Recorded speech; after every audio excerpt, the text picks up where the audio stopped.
Hello, everybody, and welcome back to Short Pit, a NASCAR podcast. I'm your host, Kaleb and Chris. Alongside me, as usual, my co-host, Chris Prince. Chris, how are you? I'm doing all right this morning, sir. How about you? Peachy, thank you. What we got going on today? Going to be a little bit of a shorter episode on the side of Short Pit of things. We're going to go over the Martinsville race that your boy won. You get to take your first victory lap of the year. Fun. After that, we'll get into our weekly awards, driver of the week, terrorist of the week, all that fun stuff. We'll talk about the Gluck poll. It was a good race or not. It's all in there. Yeah. We'll get into our weekly nonsense, NASCAR, nothing really going on there. So we'll get into that, whatever's there. We'll talk about the trucks and the O'Reilly Auto Parts Series hitting Rockingham this weekend.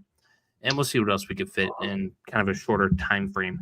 But without further ado, let's just jump right into Martinsville. Chase Elliott, your winner after a really good strategy call by Alan Gustafson and a lot of luck. He finishes first, starting 10th, collecting no stage points, but he ends up with 55 points on the day, leading 84 laps. Denny Hamlin finishes second, the dominant car of the day. Wins stage 1 and 2, finishes second after leading 292 laps. Joey Logano 3, Ty Gibbs 4, William Byron 5. Yeah, it's your boy, Chase Elliott 1. Thoughts? Yeah, I mean, I've been pretty adamant on here about Alan as a crew chief, how his strategy calls are hit or miss, and they don't work out, wind up costing more than they help. Well, this time it kind of backfired in my face and worked out for Chase. When he first decided to do the two-pit strategy that stage, I was like, oh, great, we're going to finish like 15th. Here we go.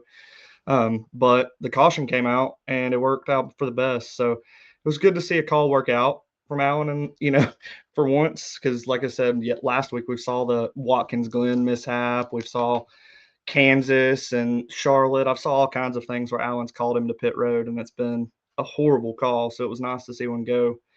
But that's literally what it was. It was a good strategy call, and it played out. I feel like he wasn't the best car at all. We talked about Hendrick Motorsports having a slump to start the year, and obviously they just they kill that immediately with this Chase Elliott win. Sure, strategy, but strategy and luck is half the game here in NASCAR. Yep.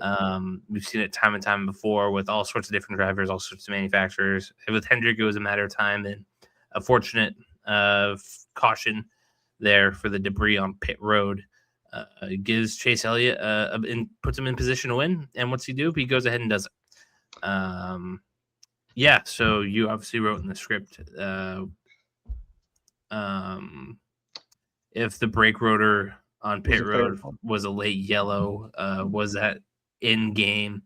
I forget whose brake rotor was it. Ty Dillon's brake rotor that exploded? I believe, yeah, the 10. So the 10 car. So the 10 car, his brake rotor explodes. There's debris on the track, but a lot of it, I think they showed a lot of pieces of it went towards the inside wall that nobody was running. Yeah, down there anyway on the front stretch, but most of it went towards the inside wall. They caught a larger piece of it down there on pit road, and there's a lot of NASCAR armchair executives going, "Oh well, I wouldn't have called that. Oh, This is collusion to help the 9 win." Obviously, Hendrick Motorsports is not doing well, so Daddy Bucks, Mr. Hendrick goes in and pays all sorts of funds, pays it off. Obviously, we're Hendrick guys. We know how it goes. But yeah, I think from what I saw on TV, that was a pretty substantial piece. God forbid a wreck happens and you need to come down pit road and that thing's still sitting there. Yeah, no kidding. I think what got me with it was Freddie Kraft said on Door Bumper Clear that they basically told him, go ahead and tell them the yellow's out because we're looking for debris. They only knew of the debris on pit road at that point. And then even Blaney came across the radio and was like, did they throw a yellow for debris on pit road? And his crew chief was like, yep. And he goes, wow. So apparently there were some questions even in the car by some drivers about it. But I'm like you, if you send 25, 30 drivers down pit road and that's still there, somebody hits it, what happens if it goes up and hits a crew member or something like that, worst case? So NASCAR has to kind of look at it from that aspect, whether we like it or not as fans. I mean, it worked out for me, so I'm not complaining. But I don't mind it, but like, let's just make sure it's consistent throughout the year. yes, Obviously, a theme with NASCAR, and on this podcast specifically, we called them consistently inconsistent. yeah, Plenty of times last year. Haven't had a ton of concerns as far as that goes this year so far. I think they've kind of called everything pretty consistently. There's nothing that I'm like scratching my head about. That's immediately coming to mind. Now, I am digesting much less NASCAR content than I was last year. I watched the race, and then you're lucky if I catch a couple clips of Actions Detrimental or the Dale Jr. download or the teardown. Like, I don't have the time in my data to fit in 3 racing podcasts a week like I used to. But that being said, I think it was a fine call. No big deal. No big deal at all. You kind of touched on it. I think NASCAR's been a little better this year.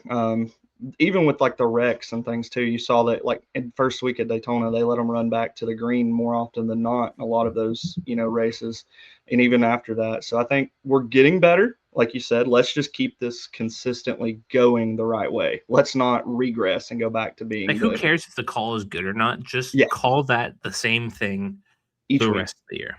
Yep, I could agree. And then you wouldn't have near as much backlash from fans.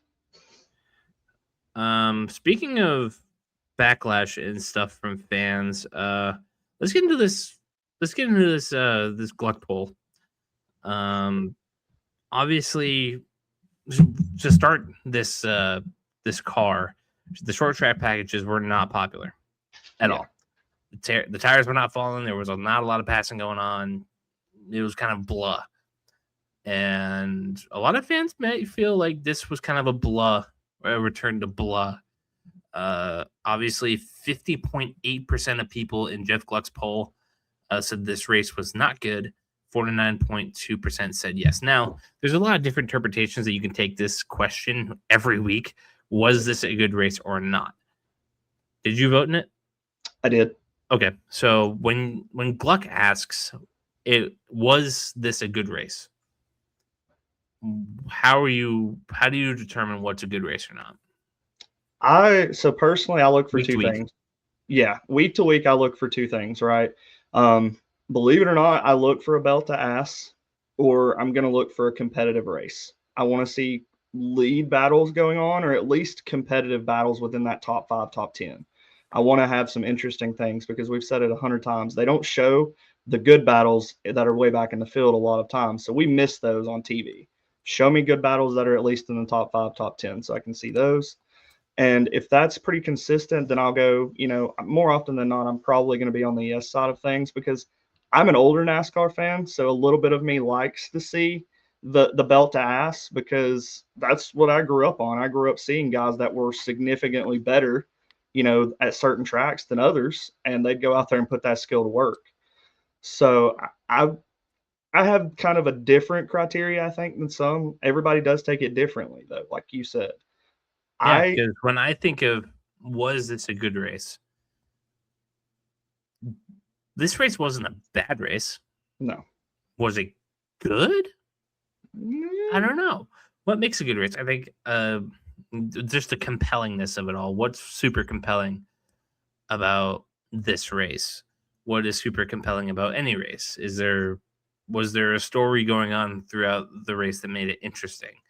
Obviously, as these things kind of unfold, when Chase Elliott goes long, short pits, it works out. It's like, holy crap, we got something going on. So I voted yes because I think it had enough to warrant being interesting. Obviously, there were other stories throughout the race that we'll get into, one specifically. But yeah, I thought it was super interesting just to see how people answered this question. Yeah. Because it's a super subjective question that you can take in a bunch of different directions. Yeah, and I feel like you kind of hit the nail on the head too, right? Like when this car came out, the short track package was maybe meh. Like you could argue that it wasn't At best, meh. it was at meh. Yeah, exactly. So like you can't make everyone happy. Everybody does take that question differently. Like you said, I enjoyed the race because Denny was putting on a clinic. She was just showing that he knew what he was doing with this package at a track like Martinsville. And to me, that's kind of cool to watch, whether I'm a Denny fan or not. But it got even better when the strategy play worked out for Chase, because then you got to see other guys. Like, even though it didn't work for Ross threw a strategy call out there and tried. I mean, you got to see some other things. So it just kind of progressed up for me. Was it great? No. To shout out to BR, it probably would fall in one of those races of all time. It's just there.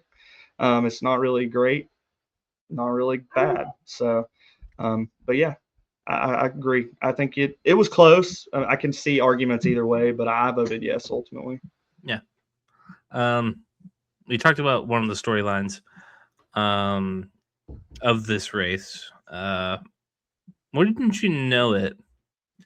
The Hurricane, Carson Hocevar, in the middle of it all again. Once again, he and Bubba Wallace, probably two of the most polarizing guys in the sport. One by things of his own doing, Carson Hocevar. One by things pretty much out of his control, Bubba Wallace. Yep. They obviously have a run-in. I think it's for one of the restarts, I think. Yeah. It might have been the last restart. Yeah, it was the last restart before the incident. Or second to last, because they had to go again after. Yeah. But Bubba Wallace, Carson Hocevar, side by side. Carson Hocevar pushes it 3 wide in the first turn of Martinsville. And then on the way back around, heading in turn 3, exiting turn 4, Bubba hammers the throttle, gives Carson a huge bump. And by the time they all stack up again, Bubba Wallace has turned Carson Hocevar, and he is not pushing him sideways. Yep. I've seen a lot of different takes on this. Have you watched the in-car cam of Bubba yet? Yeah. All right, so you have a fully informed, educated opinion on this. Was it on purpose?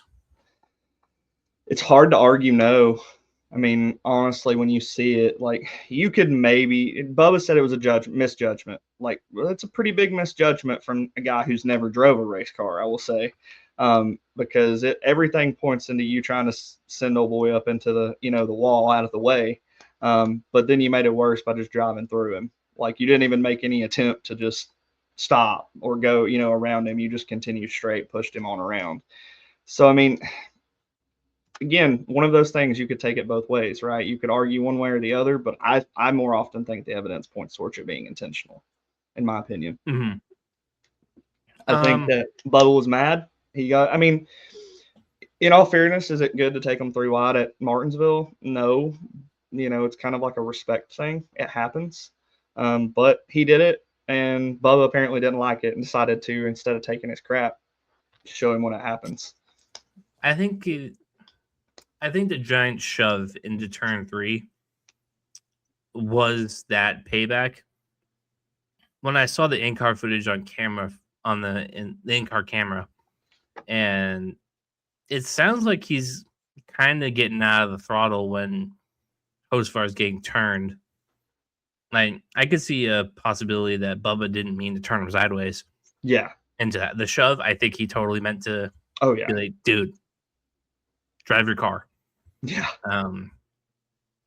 But yeah, kind of a messy situation. It doesn't look good for Bubba. Bubba kind of talks his way out of it. Yeah. I think a lot of casual people kind of just believed what he said, and I don't blame you for believing what he said. No. In his perspective of it, because only he really knows. Yeah, exactly. That's kind of what Freddie said. He was like, I can't tell him I don't believe him. If he tells me it's a misjudgment, I'm going to believe him and that it was a misjudgment. He was like, but it definitely looks bad. They dropped from like 3rd to points to like 11th. So they dropped 8 killed his day. Yeah, I mean, killed his day. You can't have those top. So now we're in a very different discussion, because now we've kind of seen this thing now where a guy tries to get payback, or allegedly. I don't want to say that Bubba was absolutely trying to get payback on Carson, but let's just say he was, for the sake of this hypothetically here. We've seen this play out where the guy who's given the payback, it backfires and it kills his standings in the points, going from top 5 to 11th. Yeah. Now just kind of barely in the chase. Like, Nez, does this make people think twice about taking things into their own hands? Does this encourage people letting things go on the track? Like, you know what I mean? Like, this is a huge swing. Yeah, I mean, Just I saw something weeks where of good content for Bubba, weeks of good races, production just gone. Just all that work he put in for his team, for himself to get up there, those standings, the points he made, just immediately wiped out over one, split decision. If it was a payback decision, I think it's hard to say no, especially in those latter stages, right? If you've had a good points day all day long, you've racked up points. Why would you want to risk the finish and the points you could get from there over a payback, right? Maybe if you're a guy like Kyle Busch and you've been running bad all day, you've not had any Nothing points. to lose, yeah. Yeah, nothing to really work for here at this point. You ship a guy off into the corner like that to teach him a lesson. But Junior kind of said it. Well, someone talked to Junior right after the Raja and Jesse Love incident on the Riley's race. And he basically was like, you guys, he told the team, we can't have these runs. He was like, every race matters more now because every point matters. It's not a win and you're in type situation. So we have to be rounding out these days and getting good finishes. And I think that's just carries on up into the Cup Series. Like, if you're going to contend for a championship, you've got to be able to keep your anger in check too in the car, or it's going to cost you. Yeah, so it'll be interesting to see if guys are a little more cautious about taking liberties and cashing in receipts. Does NASCAR let them take that? Or are we going to see more penalties called for in the future for things like this? Is kind of something I want to know. Like, I don't know if they'd penalize Bubba for this. Yeah. But I wonder in certain situations if a guy starts it. Like, let's say Carson Hocevar gives somebody a really unfair shove. Yeah.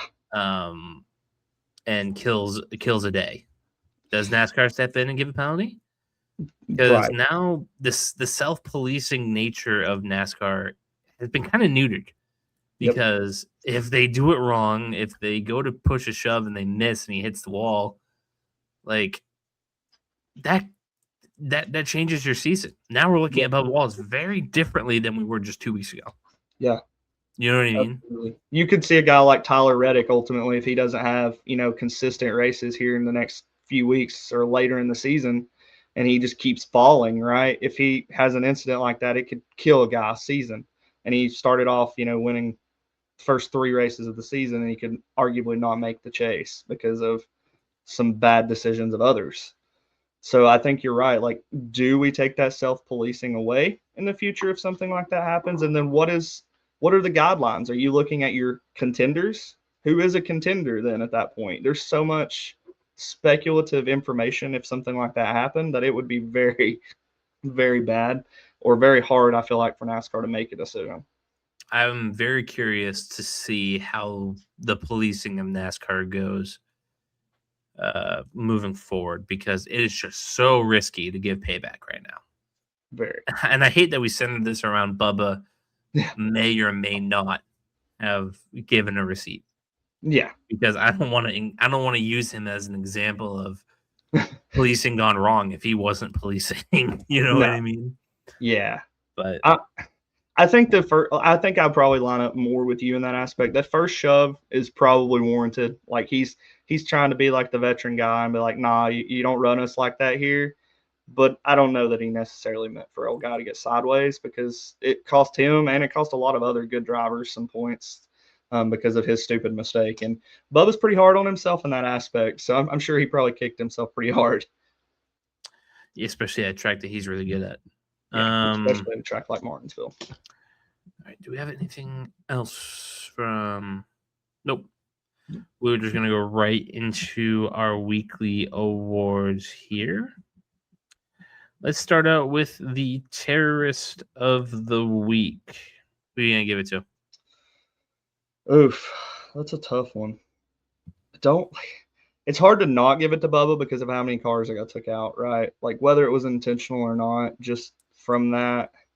But I'm gonna call it. I'm gonna give it to NASCAR for ruining Denny's day again with a call.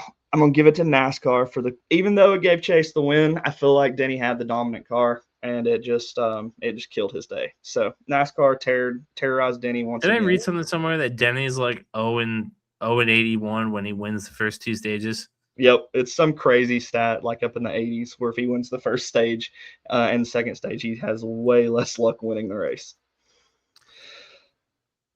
I'm gonna give it to Kyle Busch. If you didn't see what happened on pit road, I encourage you to like go check it out. Like there's a tire rolling in front of his car that I have a hard time believing that he did not see. Yeah. And I know what you're talking about. The jack goes down, he's off, mashes the gas, hits the tire. It ends up in the side of Zilich's car, I think. Yeah. Bounces off his car, damn near hits another pit crew member. Like it was just terrorism at its finest. Like that thing was a weapon of minor destruction. Yeah. Somebody could have gotten hurt, and it's very easy to say Kyle Busch might just not give a shit at this point. Very easy.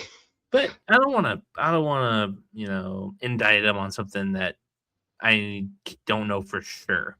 Right. But I'm confident enough to give him terrorist of the week on this podcast. Yeah. So I'm going to give it to Kyle Busch for seeing the tire roll in front of his car and not give two damns. Yeah. The hell with it. I think Harvick even said something along those lines on the broadcast. He was like, well, he's having a bad day. So he just said, screw it. Yeah. Driver of the week. I want to give it to Denny, but that's a given. So let me look for a second. Yeah, who had a really good day that you didn't see coming? Yeah, let's see. I'll go first. I'll give it to SVG. Starts fifth, finishes sixth and eighth in the first two stages, ends up with a P11. Yeah, that's pretty good for him. I'm actually going to go ahead and give it to Austin Cindric because while he qualified here, he's not been wholly great recently at Martinsville, even though Penske's pretty good there. He got a top 10. Give it Austin fifth and sixth in the first two stages. Yep. 40 points on the day. It's a good day for Austin Cindric. Yeah, on a 2 team that really needs it. Yeah, bad. So nice little confidence boost there. That's right. So yeah, those are your weekly awards. Real quick, real easy. We love to see it. We're just gonna keep on moving here. Just gonna keep moving on. Weekly nonsense, the miscellaneous segment. You know how it goes. Yep. 22, 59. Obviously, NASCAR is still going on. Nothing super noteworthy besides JGR is still seeking a restraining order in a sense to keep Gabe Hart from working at Spire for up to 18 months while this court case is going on. God, did you ever see this is getting this messy? No. I mean, not at first, definitely. I figured with JGR, and I mean, you didn't really hear anything from Gabe Hart when he was a crew chief to be like, oh, he's some outlandish douche that he's going to make this, dirty or anything. But yeah, now it's gotten to a point. I feel like, how do you talk with those people? That would be my question. Like Gabe Hart's been seen talking with like Joe Gibbs after the case and things like that, and I'm just like, I wouldn't be able to have that conversation with them if they were trying to keep me out of work for 18 months. And if I'm Joe Gibbs, I have no interest in talking to a guy who basically committed espionage. Yeah, gave our information away, basically. We've got a cat, sorry. Nope. But yeah, I don't know that anybody expected it to get this dirty with Joe Gibbs involved, because I think I said something a couple of weeks ago when we talked about it. That's like morals and ethics high ground. Like it's when you think of the most moral and ethically best company, well, before maybe you get the Kyle Busch issue a couple of years ago, you thought of JGR. So it's been kind of weird to see them so aggressively going towards trying to hurt somebody. But I guess when millions of dollars are at stake, you kind of have to. Nothing else going on in NASCAR this week, right? I'm not missing anything. Nothing noteworthy. I mean, besides the truck nonsense with that suspension being reinstated. Right. Yep. And Daniel Dye is resigning from Colleague despite his suspension being lifted. Yeah. And we did talk enough about the comments last week, right? Yeah. We didn't just brush it over. No, we didn't just brush that over. Okay, very good. Yeah, I think it's intriguing that he resigned, considering that Colleague probably just told him, yeah, no, we're good. Yeah, Chris Ross said on his little radio show that he does, he's like the president of Colleague, was like, this is bigger than just us. We have to talk with our sponsors at this point and see what they want to do. So something at this, the sponsors were like, nah, we're We'll good. let you resign. Yeah, you can quit. We're good. So listen, play stupid games, play stupid prizes. I'm sorry. I don't mean to get on this political soapbox, but it's a short episode, a short pit. I'll do it. Damn it. I have no sympathy whatsoever for Daniel Dye losing his job for being an idiot and representing your sponsors in a way that is frankly just unfit for sports in 2026. I had to think about what year it was. I have no sympathy for Jordan Ivey, the Bulls player who got cut from the Bulls for saying that Pride Month is unrighteous. Yeah. And having a weird Christian mental breakdown in front of everybody to see. I don't have too much I don't feel bad for these people. I don't like. I'm the same. You can be religious. You can have your beliefs. You can even in your head think that all this stuff is unrighteous or whatever bullcrap word you want to put on it. Yeah. It's not your business. Shut the fuck up. And what are you doing? Fuck up. And Daniel Dye, be an adult. Yeah. You are representing a company probably worth more money than you'll ever see. Never mind us two. Yeah. No kidding. I think I said it last when we did talk about this. I was like, he has a great opportunity. Like Ram wants, like they've been very adamant about investing money into this sport. Like if you go in there and you can show that you can drive for a team like, Ram, why would they not give you an opportunity at another level if you've proven that? But like you went and screwed all that up, and you'll be lucky if you're in a backmarker team, I feel like at this point. Because you wanted to make a cute little joke about gay people. Exactly, because he thought it was funny. Like we're not in middle school anymore. Like, come on, man. Like like you said, you're making money for a reason. Like you represent these teams and these sponsors. You can't do that.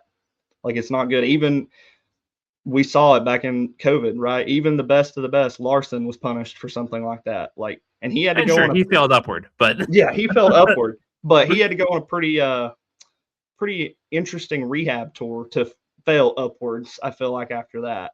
Because and Daniel Dye is not Kyle Larson good. No, not even remotely. Jordan Ivey isn't Kyle Larson good. No. So I don't think you'll see Daniel Dye very much, and if you do, it'll be back in the same stuff he was in, and it'll be go run your late model bullcrap and do that. Yeah. I'm sure a sprint car will throw your name on the side for a couple grand. Yeah, exactly. Go buy you an Xfinity car. Apparently, they're cheaper than ARCA cars and trucks now. No kidding.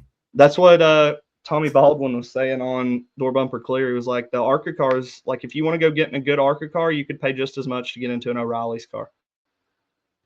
And make it a Ford because they're running out. Yeah, no kidding. A Ford would be nice for them anyway. Come on. Yeah, Fords are kind of going extinct in that O'Reilly series. Yeah. Which I guess we could start with. We can start with that, even though it's on Saturday. I just had a really good segue, so you good. It'd be nonsensical to not use it. Yeah. The O'Reilly Part Series is going to be in Rockingham this weekend. Cletus is making his debut in that series. And Nick Sanchez's Ford Mustang ride no longer exists. So if another one doesn't pop up, no Fords will be in the field. So this O'Reilly Auto Parts race in Rockingham will be interesting. You can start with the Cletus stuff. You can start with the Ford stuff. Just make sure you hit them both. Where do you want to go? Let's start with the Ford stuff. I think we've touched on it a few times. Is it the Chevrolet series now? Like, we don't have any Fords. Like, is it really the O'Reilly series, or should we just call it the NASCAR The Chevy Chevrolet Yoder series. Yeah, exactly. It's I saw something where someone was like, Ford doesn't care about the O'Reilly series because their progression system is trucks to cup. If you look at like Zane Smith and people like that, like they go straight from trucks to cup. So they just don't care. Austin Cindric, Cole Custer, those were kind of like the last Ford guys that made a big enough show, I guess, to say that they would deserve a higher, Cup Series Ford ride. Since then, what have you had Ford-wise that's done that? I mean, even Cole Custer, while he did win a championship, he's, still driving a Chevrolet. So Haas left Ford. They obviously didn't see the investment there in Ford and moved over to Chevrolet too. So there's something more there. I just think it's crazy that there's not going to be a Ford in the race potentially. And all the other series are going to have multiple. Yeah, it's really just odd. What can you say other than that? I mean, it's odd.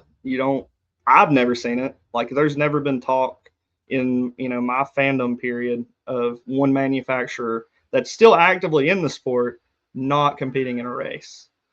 So it's definitely odd, but it works, I guess, because it gave Cletus a guaranteed spot in the show. So there's 38 drivers now. Transition, Christopher. 38 drivers, 38 entry spots. So we should be good. See Cletus locked in, which will be fun. The biggest thing is don't make yourself a problem if you're Cletus. And I don't think that he's intentionally going to do that from the way he's talked.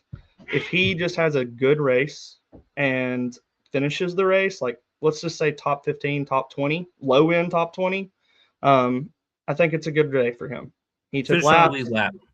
Yeah, finish on the lead lap if possible, high as you can, if not on the lead lap. And I think that's a win for your first O'Reilly's race, in my opinion, especially with a team that is decent enough in that series like Richard Childress to show that you're okay enough to be there. Because a lot of people were like, why does he want to ride with one of the best, teams in the industry? Well, let's show them now. Don't let them keep asking these questions. Go out and show them that you're worth the time and the money that Richard Childress invested in you. Unfortunately for us, it will not be a Casey Kane weekend. Unfortunately. I was hopeful, but Cletus had to come make Easter a little less fun. Just a little less fun. Get the kids all the candy and the Easter baskets and the whatnot. Turn on the race on Saturday, and there's no Casey Kane to be found. No Casey Kane weekend. I'll still wear my shirt, though, just for nostalgia. Oh, absolutely. Okay. 3456 trucks. What do we got going on down there in Rockingham? Oh, well, you wrote about the Daniel Dye thing. Corey LaJoie is taking over the 10 trucks and running for points officially. No word on the Chase waiver, though. You got to imagine they'll give him one. But yeah, trucks in Rockingham. Did they go last year? Yes. Okay. Yeah, it was okay race. Not the first rodeo for them. No. Down there in Rockingham.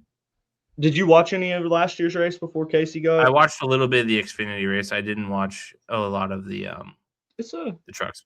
It's a fun little track, multiple grooves as long as it's rubbered in. It reminds me of maybe a less banked Dover, if that's like maybe an accurate representation to me anyway. So I think it'll be a good race, especially for those O'Reilly cars and the trucks. I mean, it put on a decent race last year, so there's no reason I don't think it'll do it again. No, should be interesting. Rockingham, like again, they took a long hiatus from the NASCAR schedule, and now they're taking over Easter weekend while the Cup guys get a break. Hopefully next year we might see this on a Cup schedule. It'd be nice.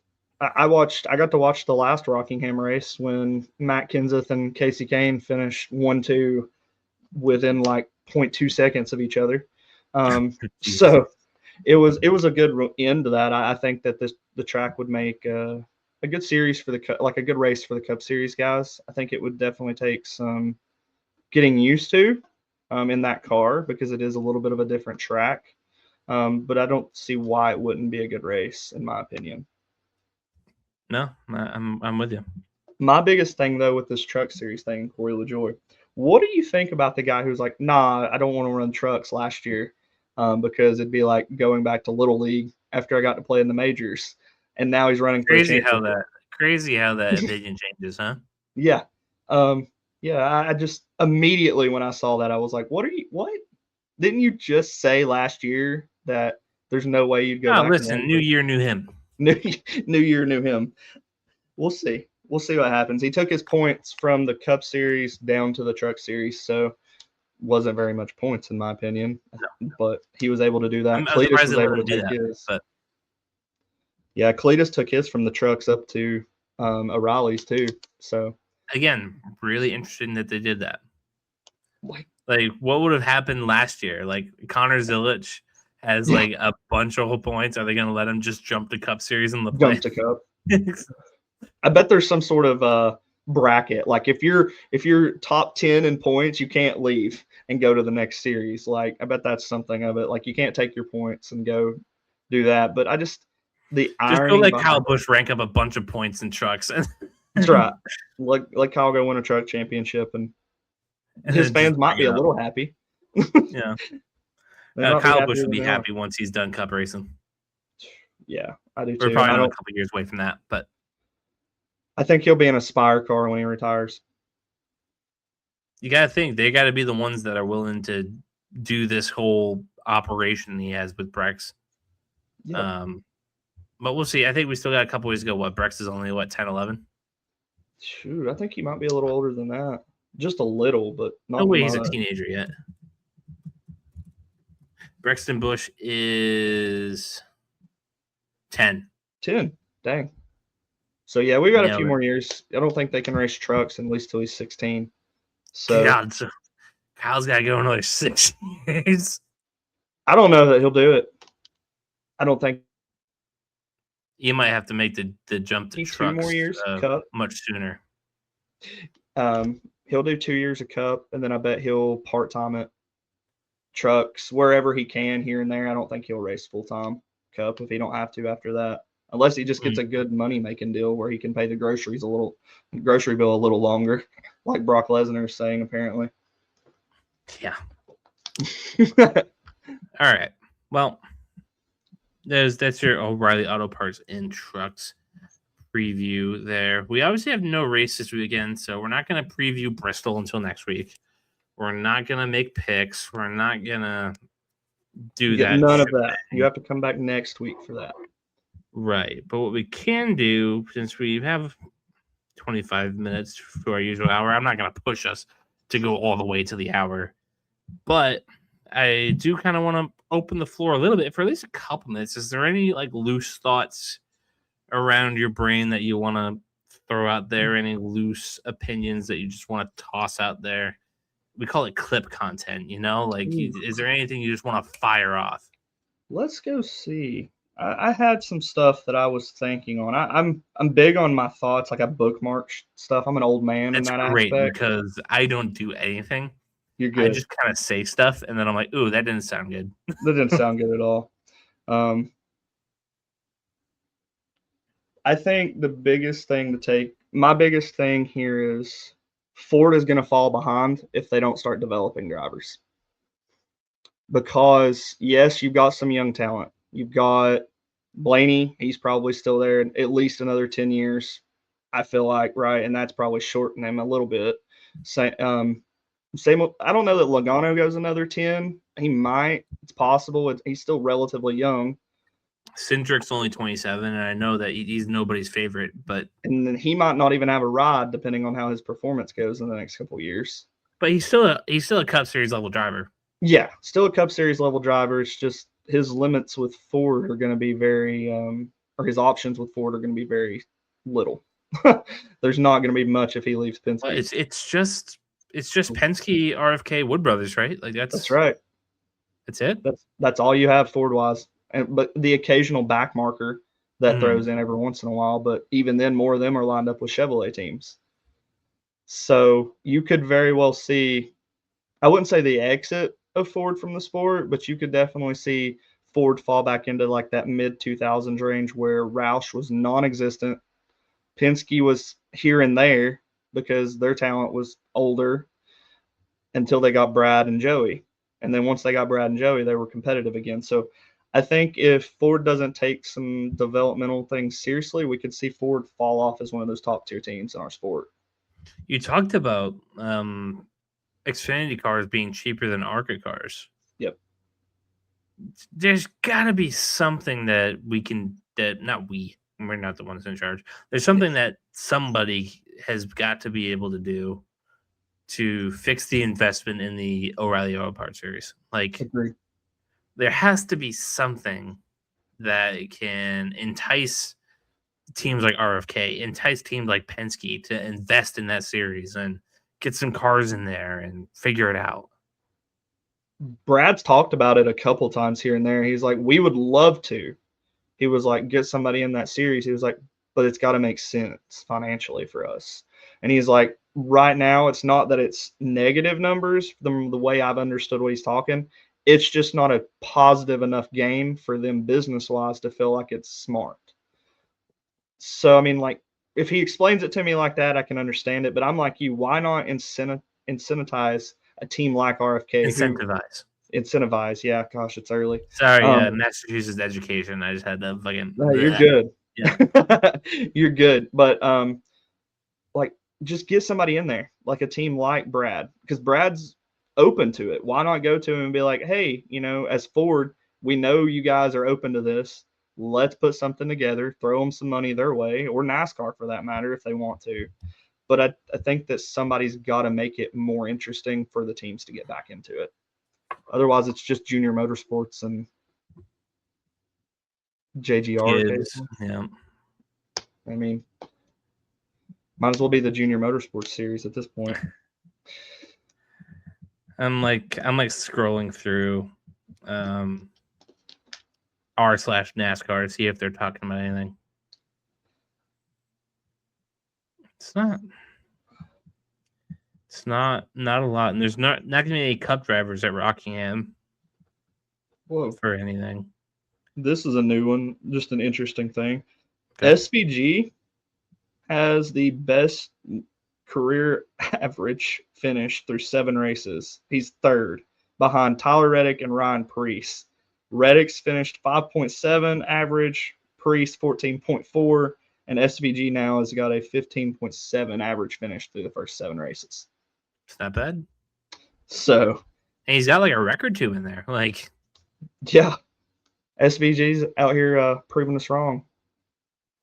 Oh, here's one. What do you think the first domino of silly season will be? Oof, that's a good one. What do you think? Because we talked on this a little bit in our text, right? With Blaney, the Blaney. Oh, that was not where my brain was going. Well, anyway, we'll go the other way. I think I know where your brain might have went, but there's some talk that Blaney might not have a contract. I saw on Twitter. But has anybody asked Bob? Yeah, exactly. We need to ask Bob about this because when we log on to the Short Pit Twitter at Bob, at Jordan, that's right, at Gluck, at JP. Yep. Like, does Blaney have a contract? What's the deal? What's Blaney's contract look like for next year?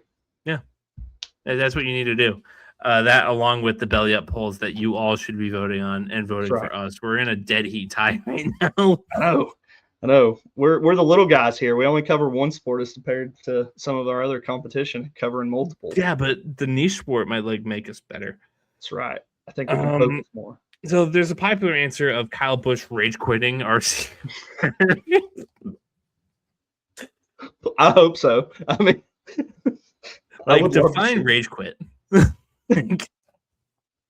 He just drives down pit road in the final race and he's like, hits another tire. Yeah, just gets out. He just says fuck it. He just parks it in pit road. Just parks in somebody else's pit stop. Walks up to Richard, hands him his helmet. I'm done.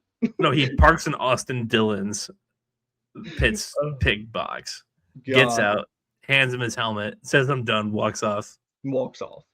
punches Ricky Stenhouse in the face for no reason. You don't hear from him for like 6 months. He pulls an Aaron Rodgers and is like, I think I'm going to retire. And then colleagues like last second, our sponsors don't want Daniel Suarez anymore. Or, I mean, not colleagues, Spire. We don't want Daniel anymore. We're going to call in the veteran, Kyle Busch, or Michael McDowell gets the boot. One of them is getting the boot there. Yeah. I don't think Denny's going to announce retirement this year. No. If he does, it'll be like way late into the season, if not the off season. If he wins a championship too. I think at this point, Suarez is looking really good for Spire. I don't think he's going to go anywhere. McDowell's the weak point there. Yeah, and he could retire or whatever. You only have, I feel like, a few rods in like top tier, and you could argue that it's not top tier because nothing's been done with it, but equipment that makes sense, right? Like Spire arguably could have one if they wanted to get rid of one. Obviously, Legacy is going to have a third charter open. Yep. And then you got the 35 with Herbst. What's going to go on there? 2311 is going to look to buy a fourth charter, I think I read. Yeah. So, I mean, you could have another seat there, but after that, what have you got? I mean, 48. The 48 and then arguably the 2. Because, I mean, Bowman's in a contract year, but Cindric I don't think is. I'd have to confirm that.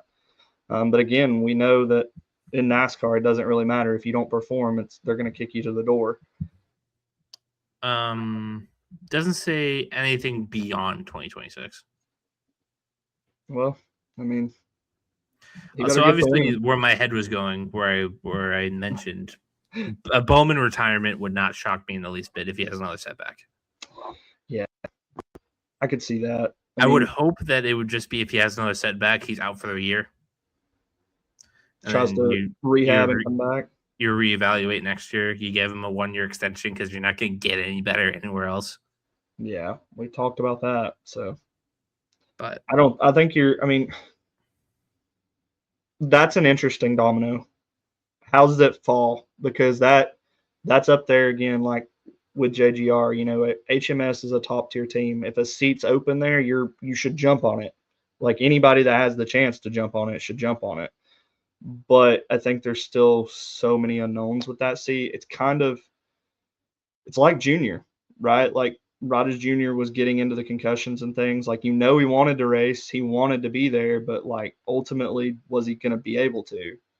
And listen, the replacements they've thrown out there, Anthony Alfredo is no Alex Bowman of 2017, and Allgaier is doing his own thing. Yeah.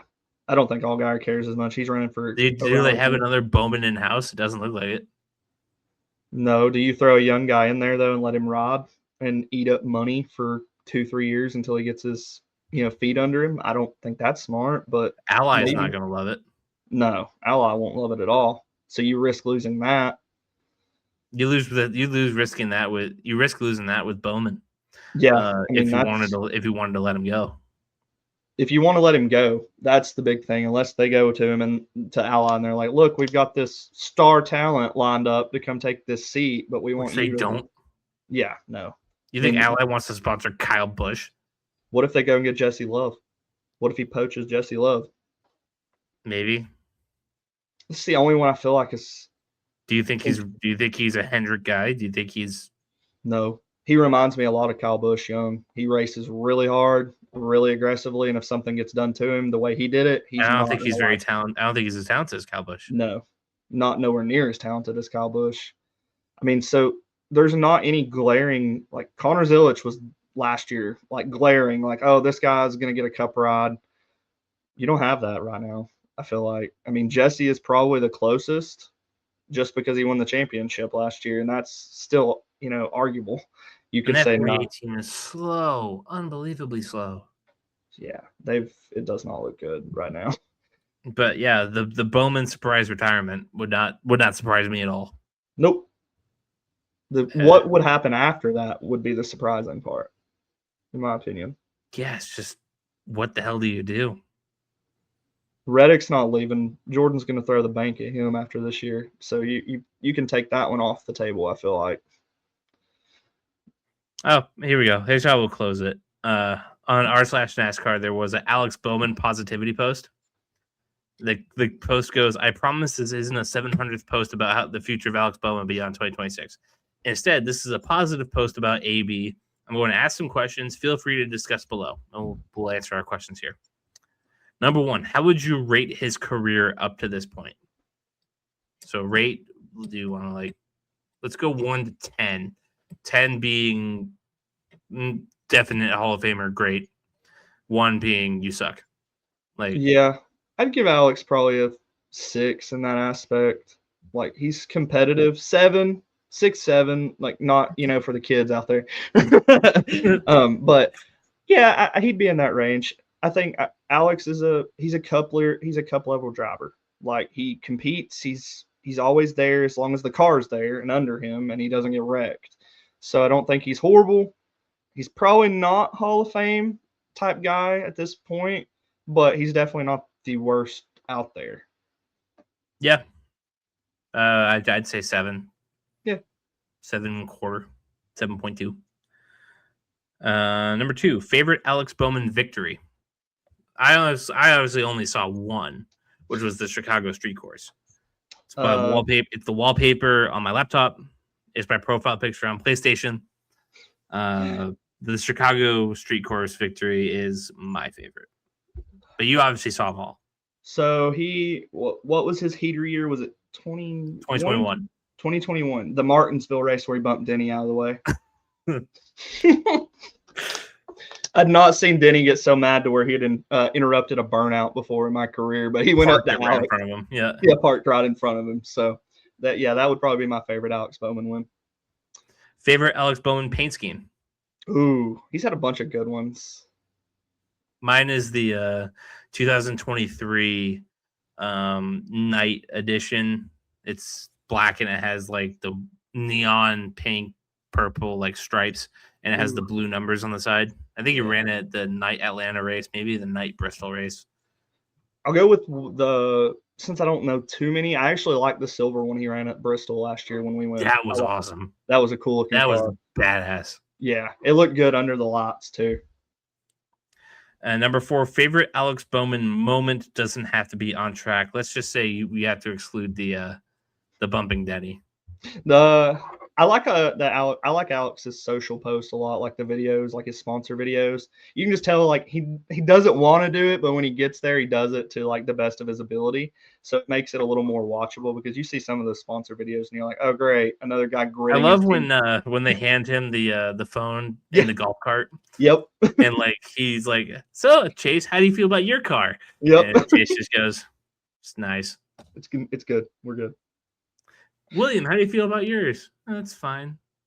Hey, Kyle, how do you feel about yours? Well, I guess I'm the only one who wants to talk today. See you later. See you later, guys. Yeah, I like those. Alex is just he's a cool guy. I've not got to meet him, but from everything that I've seen, I think he's I hope he doesn't retire. I'd like to see him race a couple more years, not just for like the fact of like him being your driver, but I like Alex too. Like he's good to have in the sport. Yeah, my favorite Alex Bowman moment is meeting him at Loudon last year. There you go. It's hard to top that. So get well soon, Alex. Okay. All right. Yeah, we don't need Vertigo on the terrorist list anymore.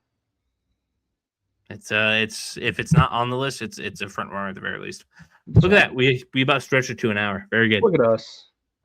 It's not always really a short pit after all. We ran it long. Be all right. Alrighty, friends. Well, thank you all for watching. Make sure you like and subscribe. Make sure you follow us on Twitter, Facebook, TikTok, Instagram. Make sure you're voting in those polls. Twitter and Instagram, Belly Up Sports page.